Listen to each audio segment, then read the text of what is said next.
નમસ્કાર દર્શક મિત્રો, આપ જોઈ રહ્યા છો આજકા ભારત ન્યૂઝ। સાબરકાંઠાના હિંમતનગર વિસ્તારમાં પાનપુર સવગઢ ગામ પંચાયતના પદાધિકારીઓ દ્વારા પંચાયત વિસ્તાર હાર્દ સમા પાનપુર પાટિયા વિસ્તારમાં થયેલા ખોટા દબાણ મામલે અગાઉ દબાણકારોને નોટિસ આપેલી, જેની સમય અવધિ પૂર્ણ થતાં આજે પદાધિકારીઓ દ્વારા પોલીસ બંદોબસ્ત સાથે અને જેસીબી વડે દબાણ હટાવવાની કામગીરી કરવામાં આવી હતી। પ્રારંભિક રીતે નાના ધંધાઓને અને ટ્રાફિકને અડચણ ધરાવતા સાથે સાથે આવા ખોટા દબાણ ધારકો પાસેથી પંચાયત સિવાયના લોકો ગેરકાયદેસર ભાડા ઉઘરાવતા હોવાની ફરિયાદો મળતા દબાણ દૂર કરવામાં આવ્યા હતા। હજુ ફરીથી આવતીકાલે દબાણ હટાવવાની કામગીરી કરવામાં આવશે। સવગઢ ગામ પંચાયતના સરપંચ તથા ડેપ્યુટી સરપંચ સામે જહીરાબાદ ગામ પંચાયતના સરપંચની દબાણ મુદ્દે ટિપ્પણી।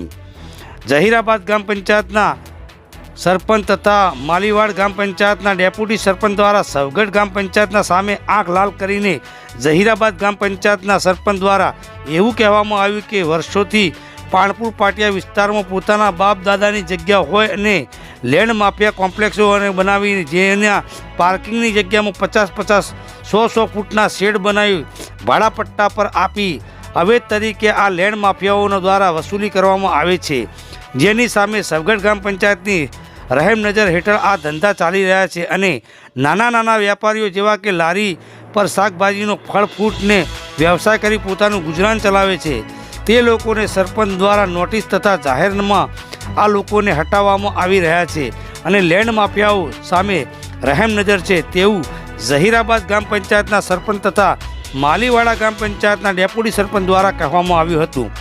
રિપોર્ટર રજ્જબ શાહ દિવાન, હિંમતનગર, आज का भारत न्यूज़। दिख रहा था અને પાનપુર પાટિયા એ એક હબ છે, ત્યાં મોટા દબાણો છે।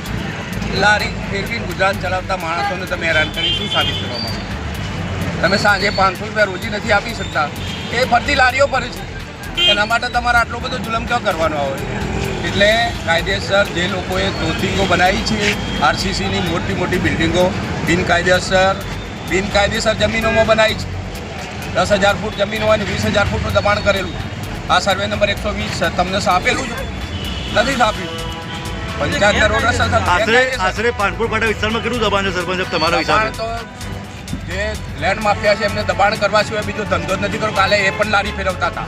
આજે જે લેન્ડ માફિયા છે ને મર્સિડીઝ બેન્ડમાં ફરે છે, એ કાલે લારી ફેરવતા હતા, એ લેન્ડ માફિયા બની ગયા છે આજે। એ માટે છાપો તમે બધા પત્રકારો। અરજીઓ કરવામાં આવેલી છે અત્યાર સુધી? અરજીઓ તો પંચાયત લેવલે તો અમે આજે અમારી નવી ટીમ છે, અરજીઓ આવે એનો કોઈ મતલબ નથી થતો। અરજી આવે પણ પેલી જે મોટી ગેંગો છે એમને પકડો ને તમે જઈને। પાનપુર પાટિયા વિસ્તારમાં ઓલરેડી અરજીઓ પંચાયતમાં આપેલી છે, મોટા જે લેન્ડ માફિયા છે એમના વિરોધમાં। એના માટે પંચાયતે શું કરવું જોઈએ અને કોને કયા પ્રશાસનને કામ કરવું જોઈએ? જે સરપંચ બેરો હોય એના સંભળાવવું જોઈએ અને સંભળાવો બેરાને કે ભાઈ સાંભળ, કા તને નથી સંભળાતું, નથી દેખાતું, વાંકે નંબર ના હોય તો ચશ્મા લઈને આલો, 2 નંબરના મોતિયા આવી ગયા હોય તો મોતિયા કઢાવો, કાં તો 40 વર્ષે 42 લાવો ને એ લાવો અને જો કે ખોલ રજીસ્ટર।